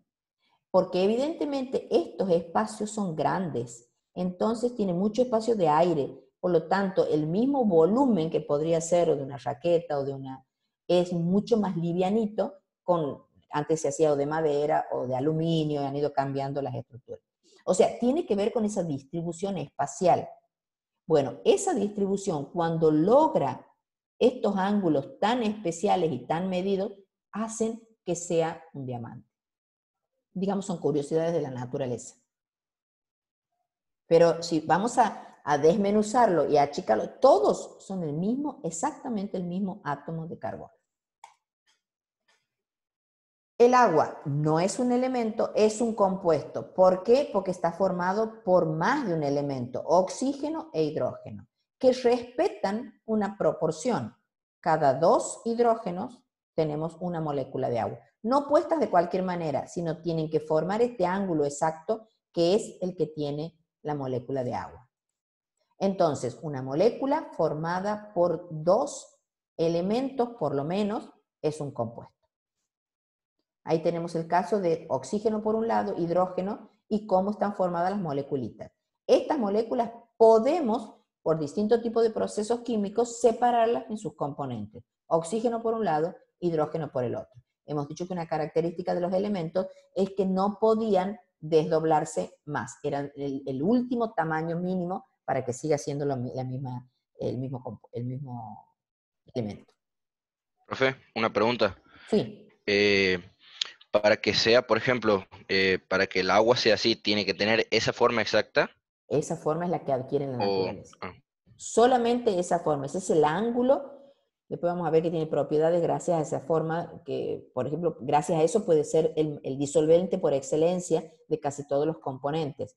Por esa forma tienen los hidrógenos una carga que le genera un delta positivo, un delta negativo en otro, de manera que se pueden unir y hacen lo que se llama el puente hidrógeno, que es tan comúnmente visto en las estructuras del cuerpo humano, porque le dan mucha solidez y rigidez, pero siempre tienen ese ángulo, si no, no es el agua. Ah, bien, gracias. Aquí lo que vemos no es un compuesto, es un elemento, entonces en la combinación vamos a tener el agua.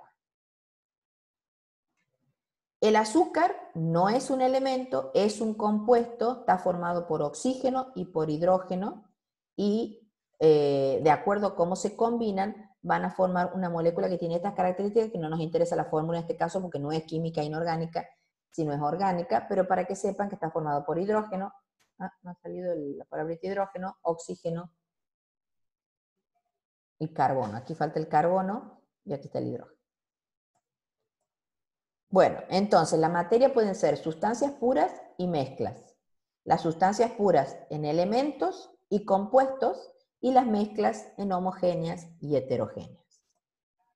La sustancia pura es la materia que está formada por una sola fase y tiene características definidas, composición definida, y no lo podemos cortar o achicar para ser fraccionada en elementos más chicos, porque ya son o el amoníaco, por ejemplo, o el oro. Aquí entonces vamos a diferenciar, después de lo que hemos dicho, lo que es un elemento, que es una sustancia que no se puede separar en sustancias más simples por medios químicos. En cambio, el compuesto es una sustancia formada por átomos, 2 o más, que son elementos que están unidos químicamente en proporciones definidas. ¿Qué significa esto de proporciones definidas? Es que siempre hay que respetar las proporciones que da la fórmula. Si es H2O, es que por cada oxígeno hay 2 hidrógenos y no puede ser de otra manera. Hay un compuesto que es 2 hidrógenos y 2 oxígenos. ¿Cómo se llama ese compuesto? H2O2. Es el agua oxigenada. Y ven, es otra proporción y son los mismos elementos. Entonces los elementos, la manera como se combinan, definen o determinan de qué compuesto se trata. La mezcla entonces homogénea y heterogénea, hemos dicho que es una fase, el otro es 2 fases, y vamos a esta parte donde me interesa que vean cómo vamos a separar, aunque vamos a hacer un intervalo de 5 minutitos, aunque nos demoremos un poco más, para que descansen, vayan a buscar algo que comer y seguimos. 5 minutitos, ¿eh? Bueno, profe. Antes de irse, pónganme en el chat el nombre y el DNI que me queda como asistencia. Después al final de la clase les hago poner de nuevo.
Bueno, ahí estamos de nuevo. ¿Están todos? No se me han ido todos. Sí, profe. Sí, profe. Acá A estamos. ver, levántenme la manito. ¿Saben cómo se levanta la mano? En el Reflexión. chat abajo. Emiliano, Pones en bien. más y pones en más y pones levantar la mano. Habrán aplaudido, pero no importa, está bien igual. Y Emiliano ya la ha bajado. Gianluca, bien. Valentín, bien. Facundo, bien. ¿Y los otros se han ido a dormir?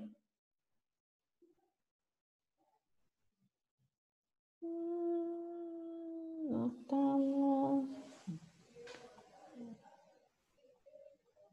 Jero está bien.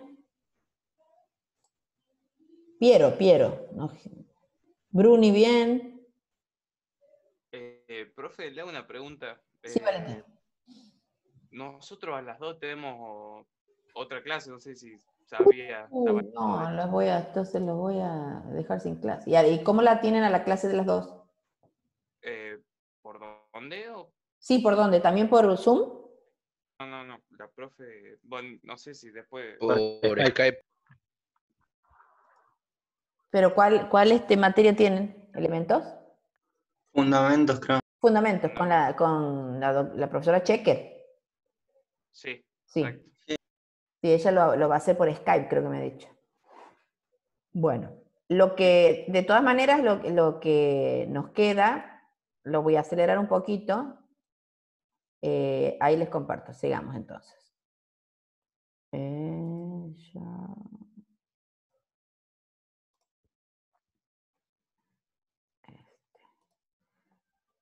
Aquí hay cosas que las van a poder ver, hay cosas que son muy fáciles, sé que las van a poder ver solos, pero... Espérate, sacamos esto.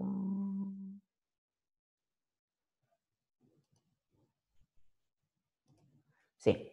En esta parte que nos queda es ver cómo vamos a poder separar dos elementos de una sustancia, de una mezcla, o de un sistema homogéneo que sea formado por dos componentes, o que sea una mezcla. Por ejemplo, es la cristalización fraccionada. Esta cristalización imagínense ustedes que tienen en un Erlenmeyer, como está aquí en el dibujito, dos compuestos que tienen distintas calidad o capacidad de solubilidad. Entonces lo que hacen, por ejemplo, que tengamos agua y arena, sal en cristalitos y arena. Si yo le agrego agua en una cantidad, digamos, suficiente como para que me permita disolver a toda la sal que haya, toda la sal va a pasar al líquido. Entonces, si yo después lo filtro, lo único que me va a quedar en el filtro, en el colador, va a ser todo aquello que tenga un tamaño determinado y me va a pasar al líquido toda la sal que yo he disuelto. Si la sal es soluble a una determinada, por ejemplo, temperatura, por decirte, a 25 grados, que es la temperatura ambiente, se me disuelve en 28 gramos, entonces yo he disuelto todo a 25, lo que hago después, como está en el dibujito el ejemplo, es enfriarlo. Y si le bajo la temperatura a 2, a 3 grados, toda la sal esa perdía la capacidad de solubilizar. Entonces todo el líquido que yo he filtrado, que tenía mi sal disuelta, cuando le enfrío va a volver a cristalizarse y lo puedo volver a recuperar. O sea, para que ustedes entiendan, estamos viendo tipos de técnicas para separar dos compuestos y siempre es gracias a propiedades diferentes que tengan. Otra forma... Una pregunta. Sí. A ver si he entendido. Sí. En un recipiente tenemos sal y arena. Y arena. La sal es soluble en agua, la arena no. Sí. Le agrego... Sí. Le agregamos agua y la sal se disuelve en el agua. Exacto. Separo el agua, la sal disuelta en agua de la arena. Exacto. Y y la sal disuelta en agua la pongo en otro recipiente. Le bajo la temperatura para que cristalice la sal. Exacto. He utilizado sí. esa propiedad, esa capacidad de cristalización a distintas temperaturas, por ejemplo, o la solubilidad a distintas, siempre utilizar una propiedad que le sea diferente a un compuesto del otro para que yo lo pueda separar. Y después, ¿cómo sería en la práctica, digamos, para poder hacer esa separación? Otra forma de separar es destilar. Por ejemplo, si yo pongo dos compuestos que son miscibles, como el agua y el alcohol, no los voy a poder separar por esto porque no cristaliza. pero sí tienen punto de fusión diferente. Uno funde a 100 grados, como es el agua de vaporización, de ebullición, y el otro es a los 70 grados. Entonces, si yo pongo la mezcla o tengo la mezcla de alcohol y agua y quiero sacarle el agua, lo que voy a hacer es utilizar, una de las maneras, la temperatura de ebullición. Entonces empiezo a calentar ese balón y cuando llegue la mezcla a 70, todo el alcohol se me va a empezar a vaporizar o evaporar. Lo pongo en un tubo de condensación donde hay agua fría alrededor para que me lo enfríe, por lo tanto lo condense de nuevo. Yo voy a recuperar en el extremo, en un Erlenmeyer que ponga solamente el alcohol. Porque también lo que tienen que tener claro que el punto de ebullición es el punto de cambio de estado de una sustancia y no se modifica hasta que toda la sustancia cuyo punto de fusión es ese, se cambia al otro estado. O sea, si yo le pusiese un termómetro a este balón y está en 70 grados, por más que le ponga 1 o 10 mecheros, va a seguir en 70 hasta que todo el alcohol se vaporice. Una vez que no queda nada de alcohol, va a empezar a subir la temperatura de nuevo, hasta llegar al punto de fusión de la otra sustancia, que es 100, y va a empezar a vaporizarse. Entonces, si yo tengo un sistema en el cual puedo ir midiendo la temperatura, sé que mientras la temperatura está en 70 estable, solamente lo que está evaporándose y condensándose y por lo tanto saliendo en el otro extremo de mi aparato es solamente el alcohol. Y es utilizar esa propiedad de los dos compuestos, o de los dos elementos, en este caso son compuestos porque sale alcohol y agua, para poder separar. ¿Se entendió? Otro es la cromatografía. La cromatografía es separarlos por diferencia aprovechando una carga negativa que tienen. Es muy utilizado por nosotros los bioquímicos cuando hacemos el dosaje de las proteínas en el suero. Las proteínas distintas que hay, alfa-globulinas, albúmina, tienen distinto tamaño y por lo tanto tienen distinta carga. Si yo los someto en un campo eléctrico, como es esto, le pongo digamos en un extremo positivo y en el otro extremo un negativo, y yo la pongo a la sustancia, va a correr, va a migrar hacia, si la proteína es negativa, todas las proteínas tienen carga negativa, va a migrar hacia el polo positivo por diferencia de carga simplemente. Entonces, yo lo pongo en un papel o en un soporte que me permita que migre la proteína y que la tenga fija, porque después la quiero contabilizar, y le pongo un campo eléctrico, va a migrar hacia el polo opuesto de su carga. ¿Con qué velocidad va a migrar? De acuerdo a su peso. Las que más pesadas sean, van a caminar más lento. En cambio, las más rápidas van a caminar más rápido. Entonces, al final de mi proceso, yo voy a tener suponiendo que hayamos utilizado un papel de celulosa para hacer la migración, todas las proteínas separadas de acuerdo a su peso, donde las más pesadas han quedado más cerca de la orilla y las más livianas hacia el final. ¿Yo qué hago con ese papel donde han migrado las proteínas? Es cortarlo a la altura que corresponde a cada una de las fracciones, las puedo eluir o disolver en un tubo o en lo que sea, de acuerdo a lo que quiero hacer después. Entonces, ¿qué es lo que, en términos generales y como definición, hace la cromatografía? En esta técnica también existen dos partes. Una que se llama estacionaria o quieta y la otra es la móvil. La estacionaria en mi caso es el papel de celulosa y la móvil es la proteína que pongo para que migre o corra. Entonces, como aquí van a interaccionar con en este caso la electricidad, una carga opuesta, las voy a separar para poder separar los componentes. Díganme si no entienden, pero creo que es fácil de entender. No sé por qué está aquí, pero esta es la foto de cómo aparece en el dossier, la parte de separación de materia de energía y después de soluciones puras. Otra manera de separar. ¿Cómo separamos dos gases por absorción atómica? Es una reacción química. Ponemos un compuesto que solo reaccione con uno de ellos y vamos a lograr que ese o se separe o se vaya con aquel que hemos puesto que se le pegue o se le absorba.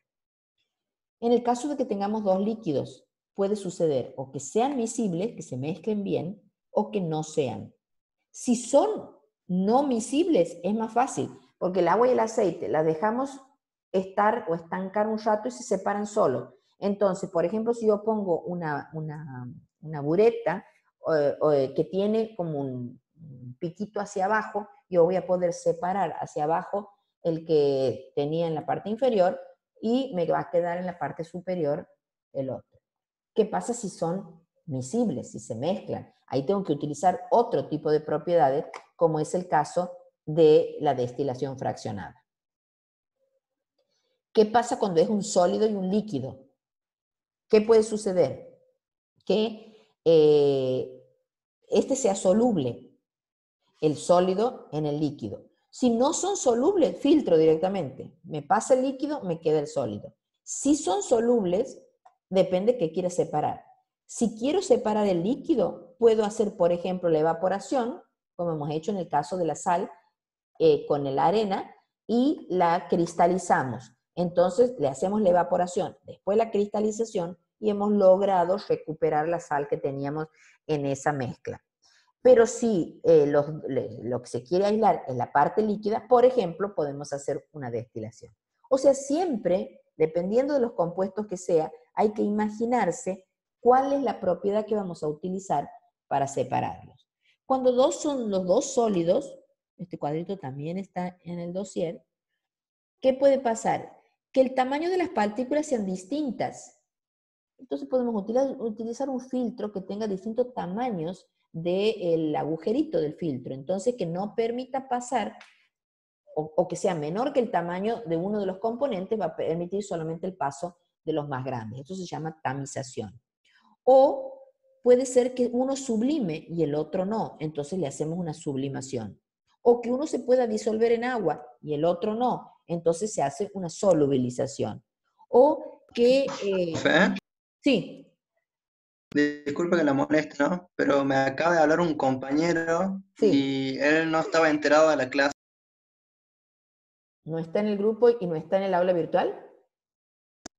No, parece que ¿Cómo se llama? Lorenzo Panari.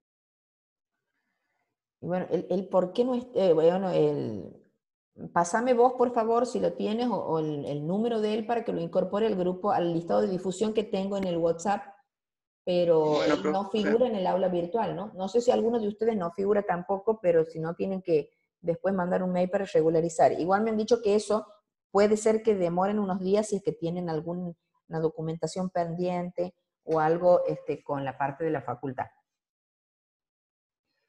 Bueno, los ejercicios que siguen son ejercicios que los van a ver el jueves con el profesor Schute, un poco para ejercitar en los contenidos teóricos que hemos visto hoy.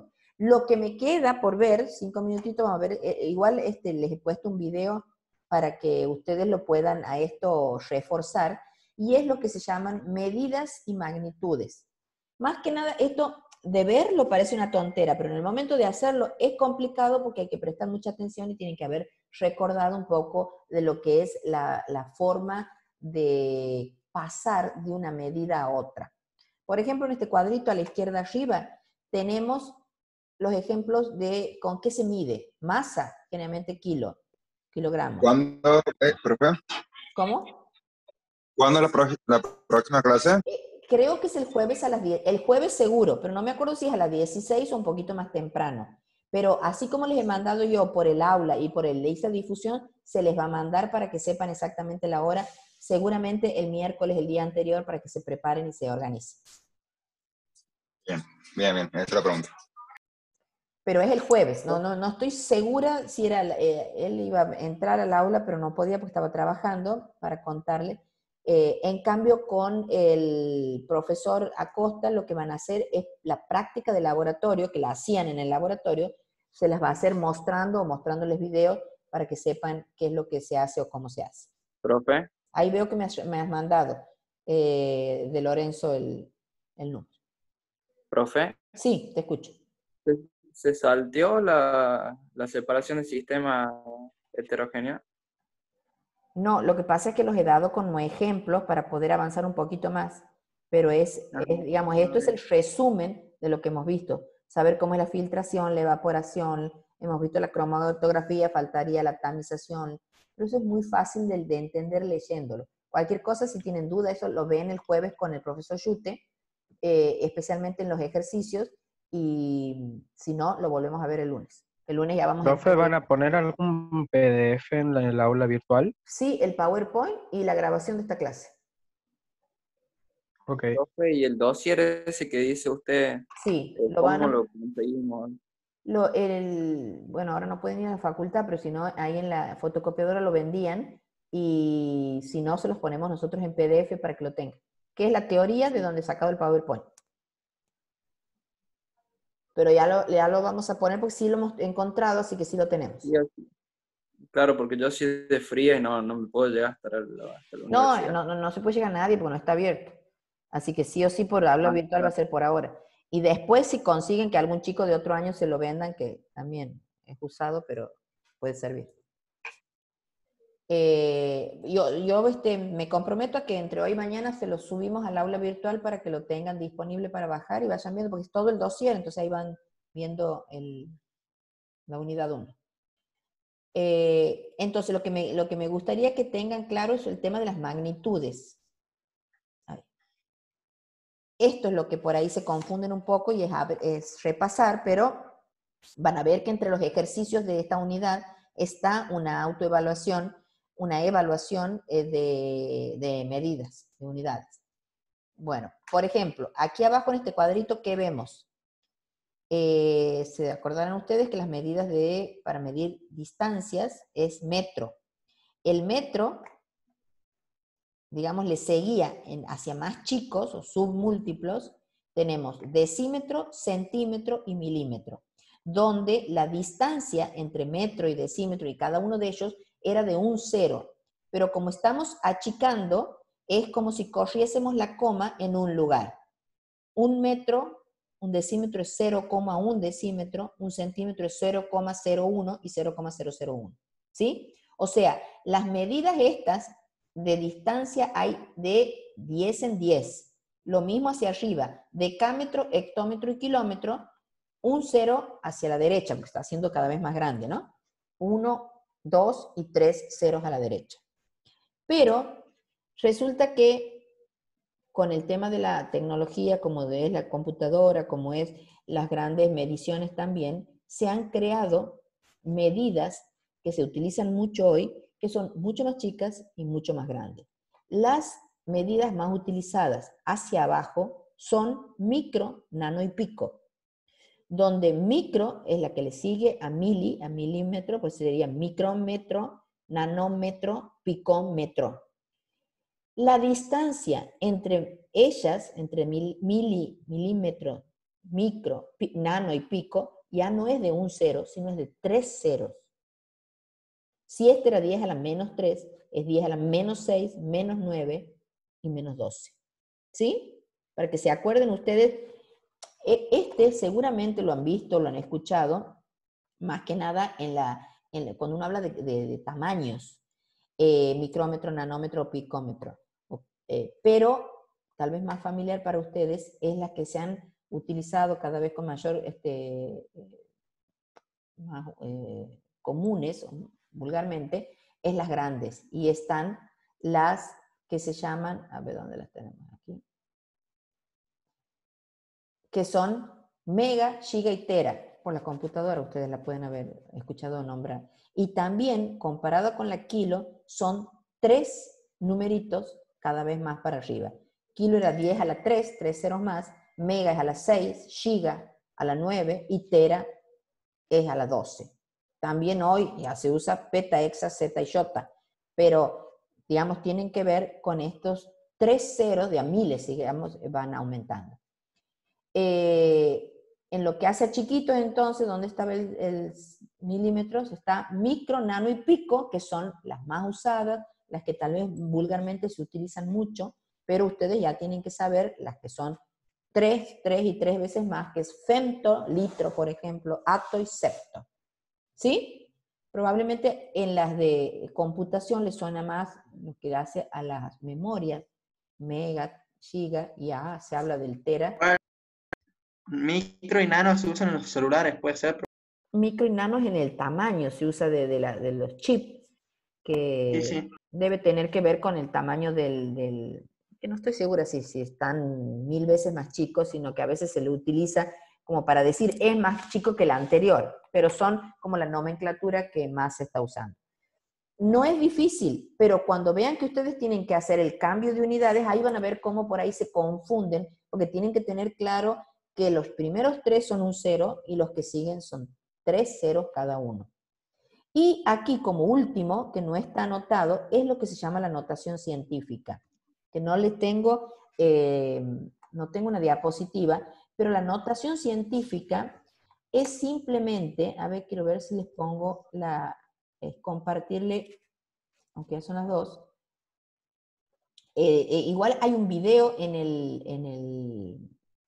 el aula virtual, aquí está, esto es una pantalla en blanco, hay un video en el aula virtual en el que está explicado para que ustedes lo puedan ver y puedan profundizar, especialmente si no les ha quedado claro, que tiene que ver con achicar la notación científica, achicar el número para que sea más fácil escribirlo simplemente. Entonces, imagínense un número que es 10, no hay problema. Un número que es por ahí 10.000, que feo que voy a escribir aquí, tampoco es tanto. Pero si este número yo lo pudiese poner con una sola cifra decimal, una sola cifra entera, una decimal, y con una expresión de 10, donde el número 10 le voy a poner elevado al número de ceros que implica. Esto, acuérdense que en matemática un puntito es una multiplicación. Entonces, 1 elevado al número de ceros que hay aquí, 1, 2, 3 y 4, es lo que se llama una notación científica. Este número equivale o representa o es lo mismo que este número, donde simplemente el objetivo es achicarlo. Ahora imagínense un número que tiene 8, 10, ahora hemos visto que hay hasta 14 ceros al lado. Entonces, ¿cómo lo achico o cómo me refiero a él mucho más fácil? Entonces pongo una sola cifra decimal o 2, porque tiene que ser el número más chico que se pueda. Una sola cifra decimal, una sola cifra o 2 enteras y la unidad de 10 elevado al número de ceros que tiene, porque esto puede ser un 30 millones. Entonces va a ser este 3, lo pongo como la unidad. Y después el número de ceros va a ser el 10 elevado al número de ceros o de cifras decimales que tiene, que en este caso son 3, 6, 9. Es 1 por 10 a la 9, es este número. De la misma manera, si estamos hablando de números chiquititos, pasa la misma situación. Opa. ¿Dónde se me fue? Aquí. ¿Qué pasa si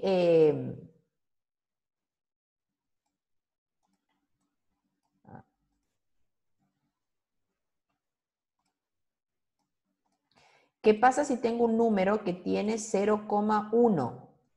Es un número chico, pero ¿qué pasa con un número que tiene varios ceros? Vamos a borrar esto para que no confunda. Y este.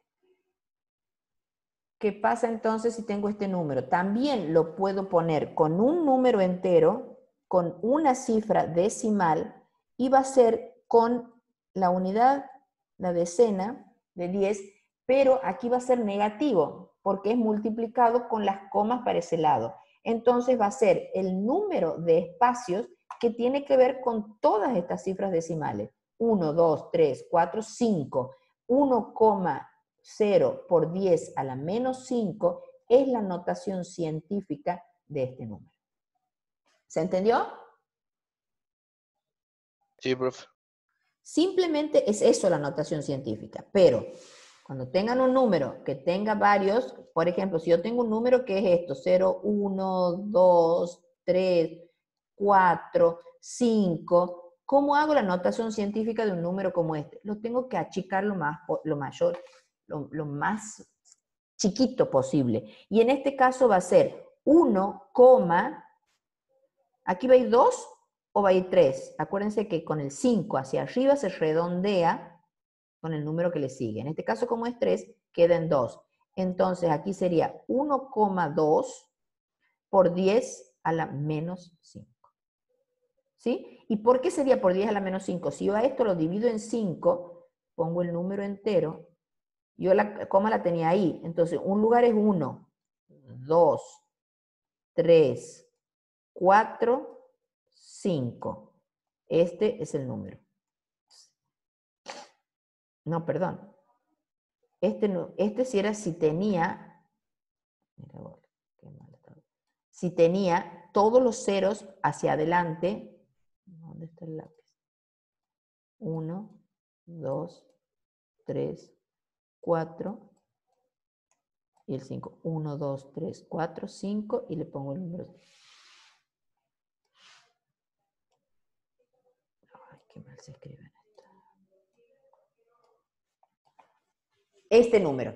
Si yo tengo este número, aunque tenga muchas cifras o unidades con valor, yo recién puedo, hay que tratar de achicarlo lo más posible. Entonces pongo las primeras cifras con valor absoluto, 1,2 por 10. Si yo la coma la estoy por poner en este lugar, tengo que contar el número de lugares decimales que en realidad debería correr para que escribir el número original. Como son 5 y 10 a la menos 5.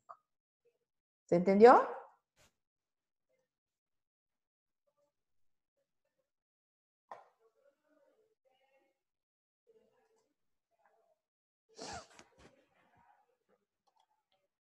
¿Han entendido, chicos? Y con Sí, eso, profe. con esto damos por terminado. El jueves, no se olviden de ponerme de nuevo la dirección, el nombre y el DNI. Y el lunes que viene aclaramos algunas dudas. El jueves hacen la parte práctica con el profesor Schutt. No se olviden de ponerme entonces su nombre y... Bueno, listo, profe. Bueno, hasta el lunes si Dios quiere. Que Hasta Hasta el pasen lunes, lindo. profe. El lunes, profe. Chao. Adiós.